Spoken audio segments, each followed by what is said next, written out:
Esta é a primeira dinastia. É com Dom Fernando I que vai terminar a dinastia Afonsina. Dom Fernando I era filho de Dona Constância e Dom Pedro I. Dom Fernando I casou com Dona Leonor Teles e teve uma filha, Dona Beatriz. Ele teve mais filhos, mas eles não sobreviveram à infância. Relembro-te que na monarquia portuguesa sucedia ao trono o filho mais velho e varão. Houve ali uma exceção no início da dinastia com Dom Sancho II e Dom Afonso III, que eram irmãos, mas a regra era esta: o trono passava de pai para filho. No caso de não haver um filho varão, um filho homem, sucedia à filha mais velha. Mas então, qual era o problema com a filha única de Dom Fernando? Dona Beatriz era casada com Dom João I de Castela, ou seja, um filho que tivesse seria rei de Portugal e Castela, e Portugal deixava de ser independente. Assinaram então um tratado para evitar que isso acontecesse. O Tratado de Salvaterra de Magos.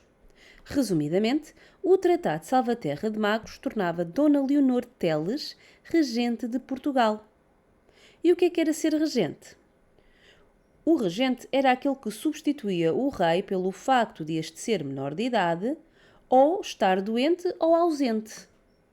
Portanto, a mãe da Dona Beatriz, a Dona Leonor Teles, seria a regente com uma condição especial. Só entregaria o poder ao filho de Dona Beatriz quando ele existisse, claro, e quando tivesse 14 anos.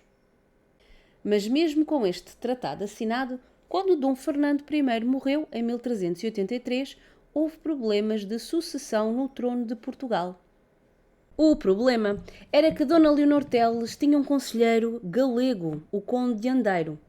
Ele também se chamava João, mas é melhor fixar-se Conde de Andeiro. Este conselheiro, que dava mais valor, claro, aos interesses castelhanos do que aos portugueses, convenceu Dona Leonor Teles a proclamar logo Dona Beatriz como rainha de Portugal após a morte de Dom Fernando I. A nobreza e o clero, com medo de perder os seus privilégios, apoiavam a nova rainha Dona Beatriz. E era mesmo nova. A Dona Beatriz, nesta altura, tinha apenas 10 anos. O povo e a burguesia, que não gostavam de Dona Leonor Teles e desta situação criada por ela, revoltaram-se contra a aclamação de Dona Beatriz e tentaram arranjar outro sucessor, outro candidato ao trono de Portugal. Para encontrarem outro sucessor, tiveram que procurar entre os filhos bastardos, que eram os filhos nascidos fora do casamento de Dom Pedro I, o pai de Dom Fernando. Ora, Dom Pedro I era muito atrevido e teve alguns filhos fora do casamento. Com Dona Inês de Castro, teve o infante Dom João e o infante Dom Dinis. Com Dona Teresa de Lourenço, teve o Dom João, mestre de Avis. Dom João, conhecido como mestre de Avis, que residia em Portugal, foi o escolhido como sucessor ao trono pelo povo. A revolta popular contra a aclamação de Dona Beatriz foi aumentando, até que o povo resolveu conspirar para matar o conselheiro de Dona Leonor Teles, o Conde Andeiro.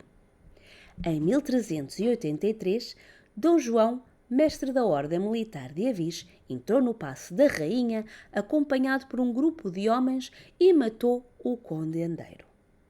Dona Leonor Teles, temendo pela sua vida, pediu ao rei de Castela e seu genro, Dom João I de Castela, que a auxiliasse.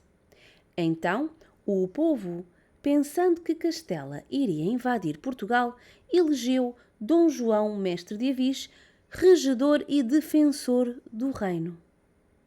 Quem é que achas que vai ser o próximo rei de Portugal? O mestre de Avis, o rei de Castela ou Dona Beatriz? Deixa nos comentários o teu palpite e, sobretudo, não te esqueças, diverte-te a aprender. Subscreva, dê um gosto e partilhe.